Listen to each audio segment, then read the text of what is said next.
mark the one-year anniversary of the death of George Floyd, President Biden met with the Floyd family yesterday at the White House.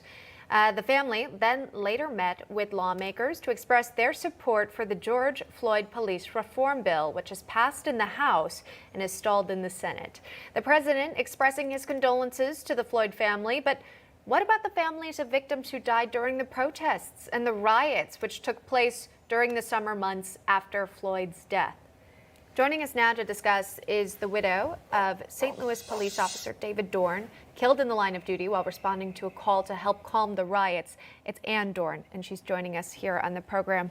And I can't imagine to know how you're feeling right now, nearly a year after the loss of your husband. How are you remembering David? I was just talking about that last night. His smile overwhelmed everybody. He was such a loving, generous man, wonderful father, grandfather, husband. He and I had so much fun together. And those are the times I'm trying to remember to get me through this time right now. It's going to be very difficult next week, but I have family and friends that are going to be around me. You know, we're sharing these beautiful images alongside while we're having this conversation. And, you know, he had so much life, and clearly he touched the lives of so many. You mentioned the family. You mentioned the community as well. He was always looking out to protect those in the St. Louis community. And quite frankly, it's become a violent area as well. Talk to me about what you've seen in St. Louis following, you know, his passing, and maybe some changes that you've noticed. Has it changed at all? It's actually gotten a little worse. Our crime stats are up. Our murder numbers are beyond what we would have thought. Police are short. We're very short-handed. The officers are extremely dedicated to doing their job. They're working extra hours as much as they can. Unfortunately, you know, that causes burnout. You know, we have to keep an eye on our officers.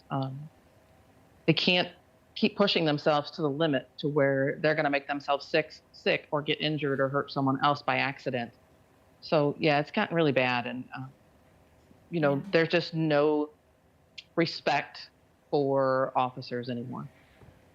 It's devastating to hear you say that, because you know how well respected your husband was within the community, and of course by the family as well. And as we near the anniversary of his death, I'm wondering if you've heard anything from the White House. You know, your story, it did make national news as we continue to tell it, because it is so important. Again, this came from the fallout after the riots, which followed George Floyd's death. Has President Biden reached out to you or your family during this time? No one from that administration has reached out to me or the family. Talk to me again about the community. Have local leaders reached out, said anything? Congressmen and women from the St. Louis area? Oh, yes. Josh Hawley has been a huge proponent. He's been helping me and my family. He's proposed bills in Dave's name. The governor, Parson, has been phenomenal. Him and Teresa, his wife, are just the sweetest people. They support us.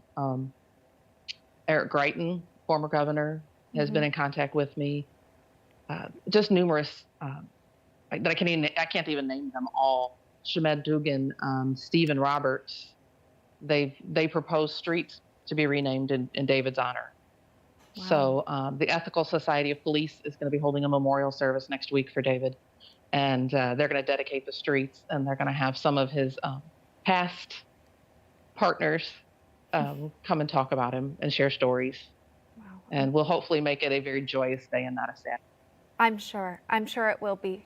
So many friends coming together to remember David Dorn and what he did for the St. Louis community to make it a safer one. Unfortunately, as you say, the crime has increased as well, and you feel for these police officers who feel that pressure, that lack of support during this time. I know we saw at the White House, of course, the president welcoming the family of George Floyd as well.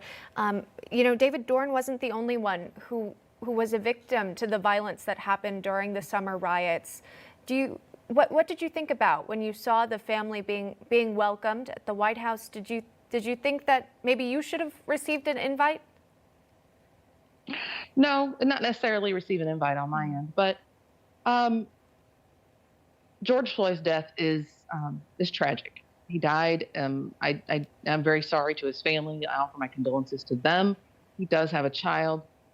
But to make George Floyd's murder out to be some kind of martyrism is beyond me. It's the best words I could use right now. His daughter, needs some recognition, that she's lost her father. But to make George Floyd into some kind of a hero when he made choices in his life that led him down this path.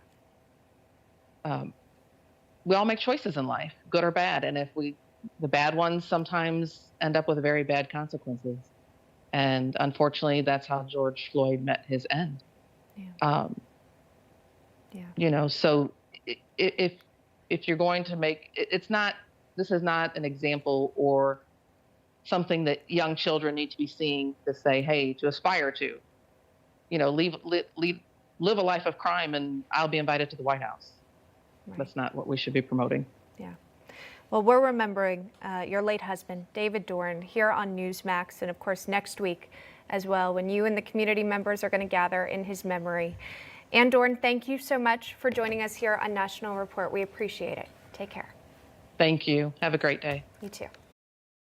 Hey, I'm Rob Finnerty. Thanks for watching. If you enjoyed this video, please join the conversation in the comments below. Don't forget to subscribe, too. Hit the bell icon to be alerted to breaking news. And remember, there's a whole lot more on Newsmax TV, America's fastest growing cable news network. Newsmax TV, where real news for real people.